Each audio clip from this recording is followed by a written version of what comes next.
Obviously, a big fight week again. These are nothing new to you at this point, but this one does seem crucial given how the last fight went and stuff. Do you feel like this has kind of got a big bearing on the future from here, this matchup? Probably not as much as you think it does, right? Every fight to me is do or die. So that's the only reason why losing sucks so much, right?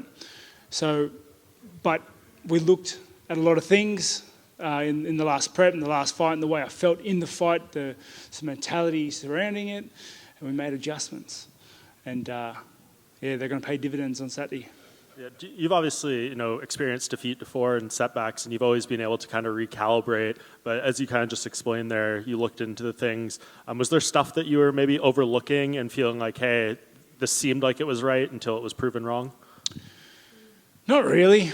It's one of those things where everything in hindsight's 20/20. So there were some things that were suboptimal in the last camp. There were some obstacles that we had to work with and work around. And at the end of the day, the result is what it was. And it wasn't the result we were after. So what we did was we adjusted. We made some changes. We threw ourselves straight back into the gym. And here I am, fight week once again. Yeah, and Paulo's here as well. We saw him a couple hours ago at this point. Like, is it a little bit of a sigh of relief knowing that he made it in town and it seems like everything is good? I was never worried, to be honest. But he's here, I'm here, we're fighting.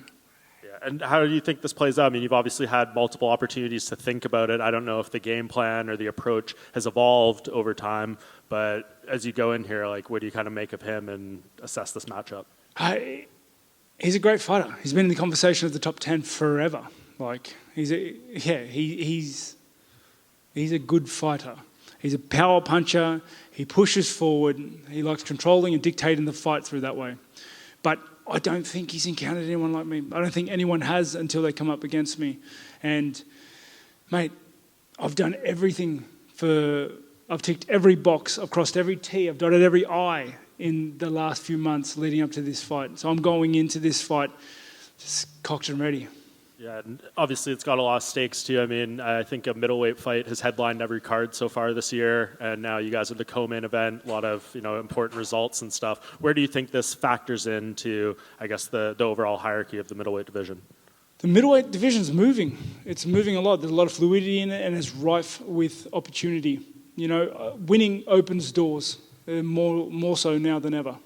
Do you have any theories of why in these past few fights no one's been able to defend that belt? It's been 4 new champions in the past 4 middleweight title fights. Mate, fighting's hard. And I think, it depends who shows up on the night. Honestly, it was like that with the Sean and Drickus. It was like that with Sean and Izzy. It just is what it is. Who would be a more important rematch to get back for you at this point, Drickus or Izzy, do you think? Drickus is a sore spot for me because I didn't turn up, I didn't perform, and it's important for me to run that back. Do you think it's a good idea for him to make a quick turnaround for UFC 300 like they seemingly want to do with him and maybe Izzy or Hamzat? He can do whatever he wants. What do I care? Well, I don't know. Maybe you want him to still be the guy on top when you fight for that belt again. Mate, I'll get to him. It's fine. Perfect. Thanks, Rob. Rob over here. If the UFC does go down that route for UFC 300 for Drickus and potentially Izzy's, how do you see that fight going? Mate, who can say? No one saw Sean beating Izzy, right? So, anything could happen. And a big win for you over Paulo Costa would be the perfect start for you in 2024. So what are your goals to have done by the end of this year? I want to beat Costa. That's on the to-do list right now. And that's as far as my calendar goes. And I know you've mentioned on Embedded and everything that you're a big video game guy. So my question to you in regards to this is, are there any video games that are unreleased or not released yet that you're looking forward to playing with your family and your kids? Dragon's Dogma 2. I am frothing on it. And mate, it comes out in March. So that is perfect.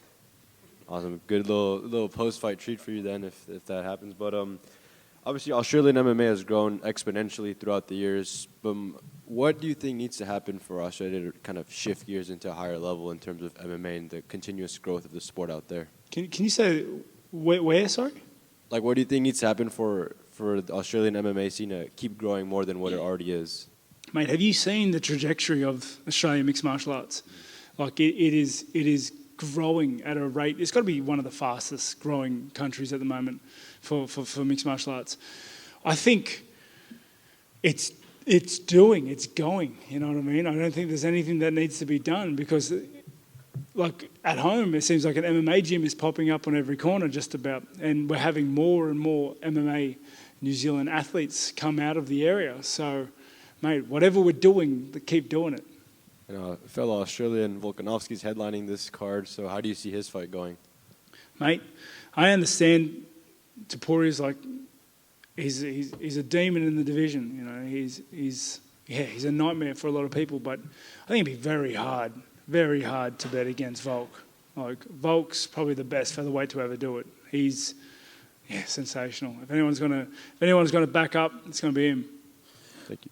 Rob, Paulo was in here earlier and he was saying that despite the fact he hasn't fought, he's had like a couple of camps right before the fight fell apart, and so he's improved a lot as a fighter. But do you think you kind of need to have those fights in between camps to be able to put what you've been working on into practice? Because otherwise, if you go in there, could you just revert to type if you haven't been using them in live situations? 100%. It's like a sprinter learning how to sprint by reading. You can't practice that. You need to get in there. You need to test the waters. You need to see what happens.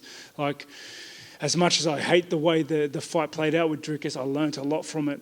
I remember the feelings I had in there. So now I know what I need to make sure not to happen again.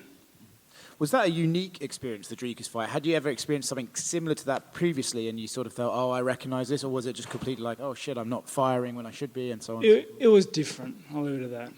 Okay. It wasn't fun. You've mentioned a couple of times in the build-up to this that you're trying to bring the beast back and you're going in there to hurt Paulo, not just beat him. How does that look in training? What exactly do you need to do practically to bring the beast out and be more aggressive? I'll also address, I think people are misunderstanding, it's not personal. There's nothing personal. Like, we're in the fight game. Like, I'm trying to hurt him as a means to victory. And, respectfully, I'm sure he's trying to do the same thing. It's just one of those things where I don't want to just win.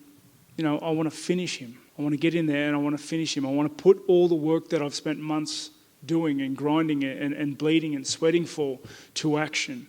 And I think that is how I will get satisfaction. Is that something you can train specifically, aggression? You can just train that in the way you hit pads and the way you spar, or how do you train? Yeah, I think it's a mentality, I do. I think it is the way you approach training for the months out of a fight. Every time I went to the gym, I was trying to win everything. I was trying to win my pad sessions. I was trying to win my matches, my rolls, my rounds, my spars, everything. Everything I wanted to win. I wanted to turn into a dogfight. I wanted to, give everything I had. And I do think that bleeds over. Is that just something like the Dricus fight almost can happen and reignite your passion for the sport and passion for training, whereas if you've been doing it and successful so long, you can almost go up and go to work as opposed to go in there and try and win? Mate, complacency is a toxin. It creeps up on you. You don't realise it's there until it is. And as much as I hate the way it happened, it was kind of the kick up the arse I needed, right?